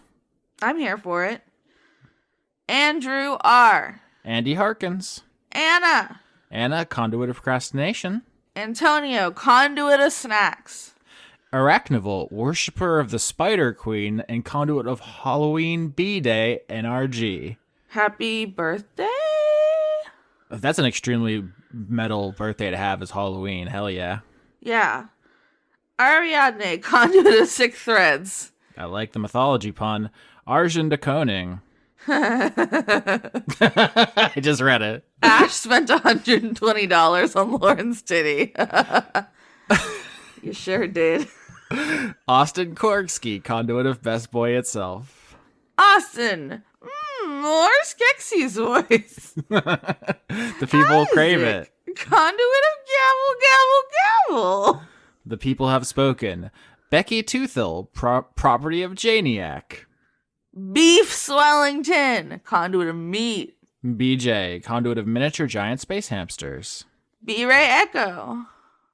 Oh, okay, I'm going to say this one in the Skeksy's voice this month. How you feel about that? I'm here for it. Before we continue, I gotta say, I got tiny nips. Blackstone, conduit of UNT lore and buying Lauren's titty picture. Blue 6. Boness, or is it Bones? Every month. Brady, conduit of spooky, scary skeletons and shivers down your spine. Nut button. All caps. Buy Wendy's Meat Cube. I'm actually out here. I'm a Wendy's stan. I don't really have fast food or caffeine or anything fun anymore because I'm dying, but Wendy's Meat Cubes rule. Callum, I swear to fuck, dude. Moose better be real. Turner. I had considered that it's a psyop. Oh no, Moose! Cameron Abbas. Candace, listen to Dice Funk, Starling. Caretaker of Her Majesty Elizabeth Ann Buckleberry of the oh boy, that's a word. Cirrhoptilum. I bet that's just like a scientific name for like a flower or something. Cirrhoptilum? I'm going to Google that while you read the next one. You're going to Google that while I take a sip of my water because my mouth is dry. Damn, dude, I called this one from space. This is a 3.1 from the other side of the court. Cirrhoptilum is a genus of orchids. Oh, orchids are dope. I have them on my back. Carried one. Conduit of crushing on Austin in a respectful, non-horny way. I forgot about your tattoo. I was like, well, are you just covered in flowers? What the fuck are you talking about? You okay, Doc? Chance, conduit of wasted potential. Charlie, Jonathan Holmes is a lovely boy. Chocolate. We should have Jonathan Holmes on an episode. Okay. You don't know who that is, do you? No. Is that Jonathan from Road Rules? Yes, Jonathan Holmes from Road Rules. Jonathan off Road Rules. His last name is from Road Rules. I don't know who. Chris, conduit of bad decisions, Walling.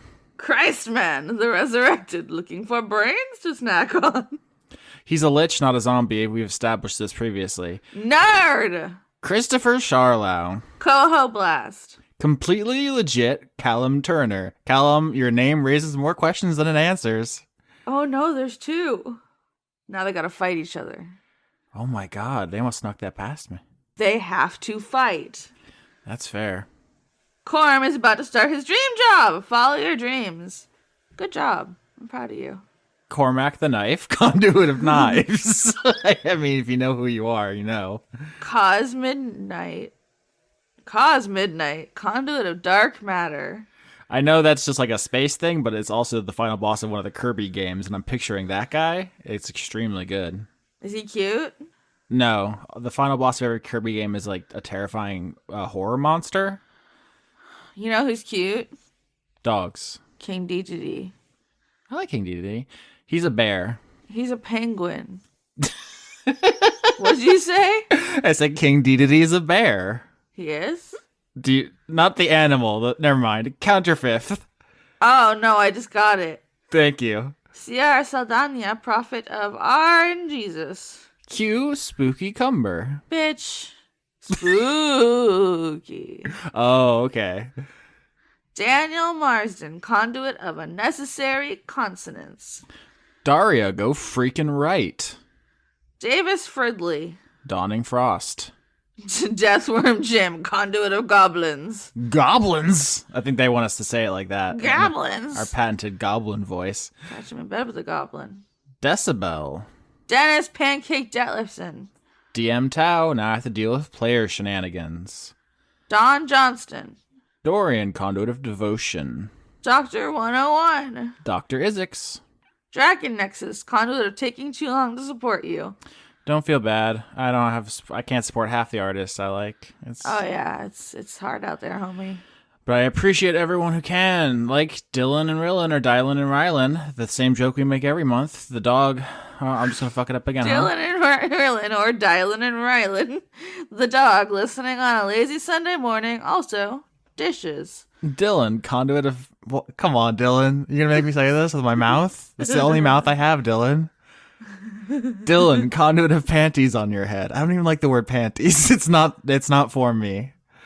Ebrand, spooky name. Ebrand, spooky name. Ebrand your life. I'm gonna go back and edit every time we said spooky to say spooky. Spooky. It's too much work. Einar J. Ecorin. Elder Dog. Elderly Goose, busy summoning the Untitled Goose to disrupt lives. See, that's not spooky in the Halloween tradition. That's like scary.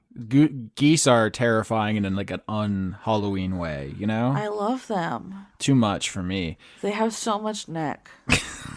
Eldritch Horror, Eldritch Horror, formerly known as S. Kearney. Eleanor, no not deceased, Periton, horned vampire lady with depression. Mood. See, that was the same name as last month. They didn't even have to change it. Oh. Aline, time to get spoopy. Happy Halloween. Thank you, Aline. Elizabeth Jackalope. Elusive Lily. Emma, a witch cursed me not to directly reveal Moose. End my nightmare, Emma. I mean, it does make sense if the reason we can't guess what Moose is because the witch is involved and is like stopping our scrying abilities. Read the next name, you nerd. Empress Quinn and Fair Slurping, milky tentacles from beyond the stars. You've been getting all the nasty ones, and I love it. Tentacles don't even slurp.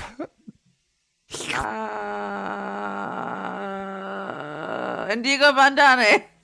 Did you lose your place again? No. Erwin Lelagadek. Oh, apparently there's maintenance people here Hello. doing loud stuff outside. Oops. Spooky. I lost my place again. Did you say Florian H yet? Nope. Florian H. Foobar. Francois Arsenal. Frank Sands. Ginger beers. Got one foot in the grave, the other on a banana peel. Wow, that's a precarious place to be. Grapefruit juice. Graphite, conduit of rhetorical actions. Would Lauren prefer Dade Retoy? Is that something backwards? Yacht? No, it's nothing backwards. Lauren, would you prefer that? I am very dumb, Uh-huh. so I don't know what that is. Okay, well, we both are stumped. Guinevere Cummings. Hafthor Grundison, first of his name, born of fire and brimstone, redeemer. Harley Astor. I can only do the British accent when reading that one specific name now. You've been broken. It's a curse. Harris and Andrew. Harry, king, the jock dumbass of my dreams. Everyone's horned for king. Hex Maniac Erica. It's a Pokemon reference. It sure is. He's a good Brent, dogs. How do I make friends? Regards, conduit of social faux pas. Ingmar Grimon. Is this a Dice Funk of Horse crossover episode? Isaac, conduit of Tux the Penguin. Are you a fan of Tux? I am. Were you on Of Horse yet? I was on it. The episode hasn't come out yet. Okay. Jaden. James Neely. Janiac, the spoop Miss Dom is ready to spank some pumpkins. Okay. Jaspel, certified god of sherbet. They already have the facial expressions for the spankings, I feel like. Oh, they're like, there's definitely small lines from the outside noise. That's fine. It's spooky. J. Logan, conduit of queerness, mage of life. Jealous goddess cosplay. Jen. Jenny Colby. Jerry, God, I'm tired flowers. Mood, Jerry. Jermaine Walls, conduit of cryptid grubbling. That's called snuggling. Jess Faget, conduit of veggies. Joanna the Wrench Witch. Are pumpkins veggies? I know they're gourds. Is a gourd a veggie? I don't know. John Madera will be a polar bear in the next Bloody Roar. John Potts. What do you want to be in the next Bloody Roar? Me? Mm-hmm. A beluga. Okay. John Barnett, conduit of pillows. John, conduit. That's something else. No! John, conduit of subpar joke names. Josie, Revengeance, paladin of sun dragons. Man, the Revengeance soundtrack whips ass. Have you listened to it recently? I asked rhetorically, knowing you haven't played Revengeance. A cat is here now. Okay, well, I care about that more than the thing you just said. It's because you haven't listened to it. It whips ass. I bet it does. Oh, fuck, I lost my place again. Oh my god, are you okay? I'm sleepy. Jew-Man Jack. The Ripper was a punk-ass incel. Support sex workers. Tell Jack the Ripper to fuck off. Julian Phillips, conduit of Kaizen. Just a jester. Justin, conduit of loving monster people. I was thinking earlier how there's like no humans in this season at all. Humans suck. All monster people. Jorgen, Indie Monster, Weinwick Ford, conduit of name butchering. Caster UK. Kate, conduit of semi-regular regret. Kiefer Lowe. Kelladry, not her magnificent cat Mitzi, who slew Kel in her sleep. Is there Mitzi. a cat murder? Keller Automat. Ken, conduit of finally writing his goddamn PhD dissertation. We believe in you. Kenta Roy. Killer Cotton Shizno. Kanuku fan. Kitty Foe, warm, breathing burrito inside your pocket. I don't want the burrito to breathe in. Why is it in my pocket? Maybe it's like a ferret. It's like a metaphorical burrito, and it's in your pocket sleeping. Okay, that I'm okay with. I miss ferrets. You can read the next one. No. Burrito Prime, horny for Bussy since Bussy. I don't like it. Bousse. Bussy since 2000X. Christina, conduit of Modrons in bedsheet ghost costumes themselves. That's the cutest thing I've thought of in like a week. It is cute. Think about Criterion 3.33. I am not a reference. You are. I've seen it. Crystal, conduit of buying greens and forgetting them in the crisper abyss. Dude, Crystal, I'm right there with you. Kyle Badsvik. Only 2 A's, but I like your spirit. Kyle, president of the Drop Goodwood fan club. Lady, Leopleurodon is not a dinosaur, Lauren. Misfit, you know what I meant. You got owned, bench.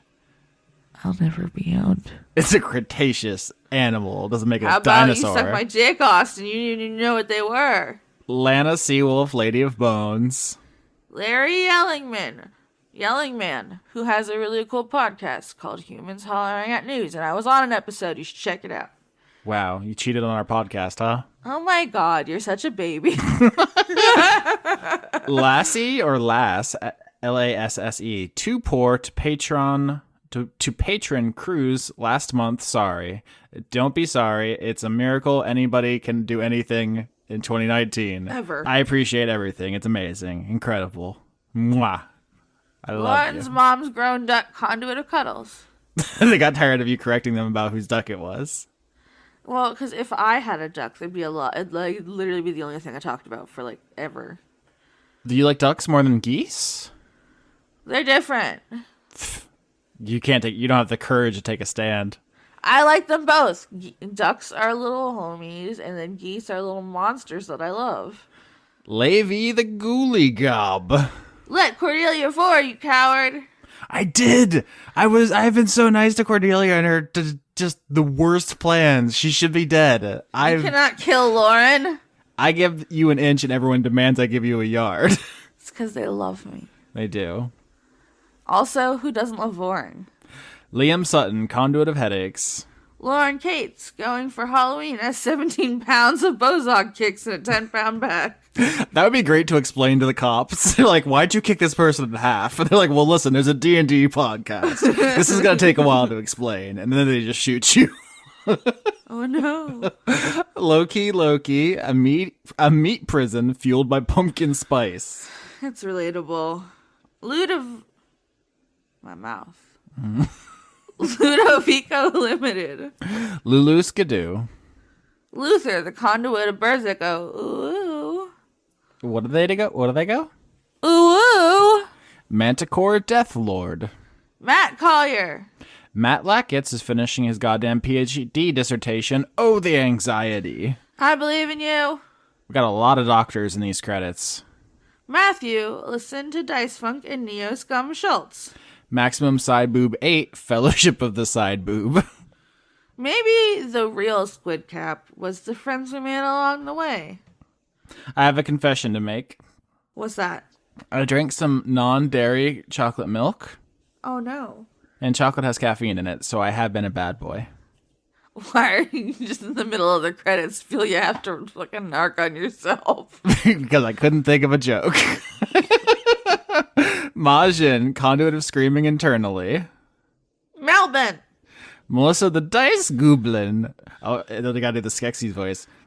Melissa the Dice Goblin loves Skeksis voice. Michael Hall. They're all Skeksis. Mikkel Minkler. Conduit, Isn't it Michelle?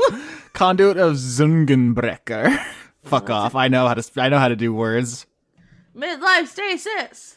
Mike draws you playing the piano and your mom in the background looking proud. Finally. A service that this person can provide if you need that.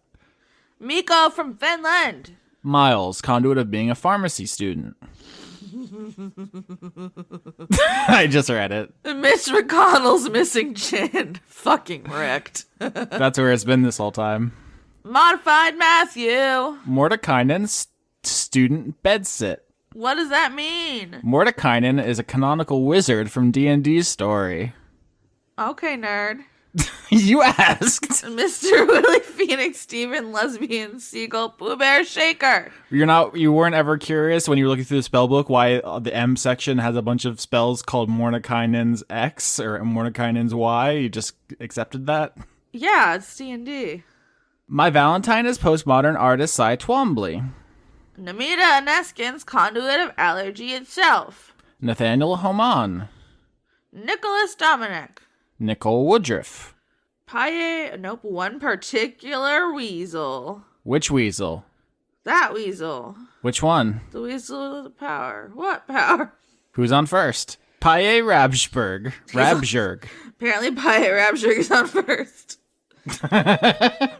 No, the jokes just flow into the next names. That's just how it is on this bitch of an earth. Pangolin is a rat fuck bastard queen. Now, is Pangolin you, and you're calling yourself a mean name, or are you sullying calling someone out? the name of a? Are you sullying the reputation of a beautiful animal that must be protected? Austin will have his vengeance. I will. Please call me Ashley. Yes, just Ashley. Pocket Sundial. Preston Bowers. Pruitt Holcomb. Pyropsychotic, aka Anne. I added that second part, but that's what it made me think of. Pyropsychotic. Razumi Yuzura. Remsiv. Robert Chisholm, Conduit of Efficiency. Please give me some of that. Robert Tuttle. Oh, me. That's what it looks like. Salad Child. Sean Lyons Burke. Simmons, Conduit of Harder Sladdy. Shane Sedgwick. You weren't grossed out. Do I need to do a more seductive voice? Yeah. Harder Sladdy. Oh, it's so much breathier than I thought it would be. Shane Ware, Conduit of Hedonistic, Pansexual, Polyamorous Switches. Sin Milk Tom. Sir Octopus, Conduit of Chivalrous Cephalopods. Sir Professor Archibald H. Cactus, Esquire M.D. Wrangler, 30 to 50 feral hedgehogs, give me all of them. Slime King Mike, Lord of the Phlegmathon. Spaghetto Depressi. Is that what it's called when all you can get is the buy one, get one spaghetti and sauce at Publix, the Spaghetto Depressi? I'm sorry for everyone who can't shop at Publix because they live in a better part of the country. There's no better part of the country than Publix, a worker-owned store. It does give money to bad politicians, but the employees get shares in the store, so that's good. And also, I'm a pauper, so give me that BOGO ice cream. We need the BOGO Spaghetto Depressi. Spinell did nothing wrong. Spooky Jamie doesn't know what costume to wear. I think we had a great suggestion as Modron's wearing bed sheets. Only nerds will get it, but it's my favorite so far. So you're telling me Jamie has to dress up first as a Modron and then a Modron dressing up as a ghost. Yeah, because when you take your candy, you like theatrically lose your bed sheet, and you're like, "Oh no, accident!" But I'm a robot. And they see you're a robot, and that's the punchline. Stefan Lund, also known as Helgrim Stephenson. It's a real name, okay? It seems real enough. His last name is Yorsky. As if I'm gonna call somebody else out for their fucking Eastern European ass name. I mean, my actual original last name was Uvegas, which is Hungarian. So yeah, Sternad, Conduit of Consonants. Sweet dreams are made of these. Who am I to disagree? Sydney Marsing. Cyratha. That's quality Halloween pun. Tales of Inquiry. Good. Teraflops. The cast of Dungeons the Gathering. The murderous mongoose who is secretly standing directly behind you. See, that one's been here for a couple months, but now it has a spooky flavor that I enjoy. The Precursor. The skeleton conduit of boning. How have we not made that joke yet? I don't know, man. Titty Pics as Legal Tender 2020. That's Lauren's platform. We all know. I would be a fucking millionaire. You're the new Elon Musk. We would have to redistribute your wealth. Okay. Toby Gleason Stack. Tom Bowers. Transient Passerby. Shanus. Vigar Arnston. Violet Skittles unicorn. If it helps, I am a unicorn. You're welcome. I don't have a Leon impression in the chamber. I should. You really should. I know. Warren Woolfolk. That's a good name for a sheep character. Okay, so there's 3 in a row here, which start with numbers. It's X4, Anna, Zelda, Smudge, Persephone, Tortilla, Marty, Clemens, Ramses, Liam, and those are all cat names. Times 5, 9 months, 9 dice funk cats, 9 lives unite as one. And then times 6, the ceremony is complete. Math Tiger awakens. Prepare for math. I feel like this is like a thing that someone says before a magical girl transformation. Oh, it kind of does. 9 months, 9 dice funk cats, 9 lives unite as one. Da-na-na-na-na-na-na-na-na-na. I agree. The cat's like Voltron into a magical girl. I would pay to see that. Zephosaurus! Yam spice latte. Oh my god. That actually sounds fucking delicious. Yams are delicious. Nobody at me. Zoltar the Viking death metal caterpillar, conduit of retribution. Haters coming at me talking all this crap. So I just tell them, yeah. I don't know if that was the inflection they wanted, but that's what they got. I just looked at our recording. We're at 35 minutes, which is truly unacceptable. A real failure of our abilities.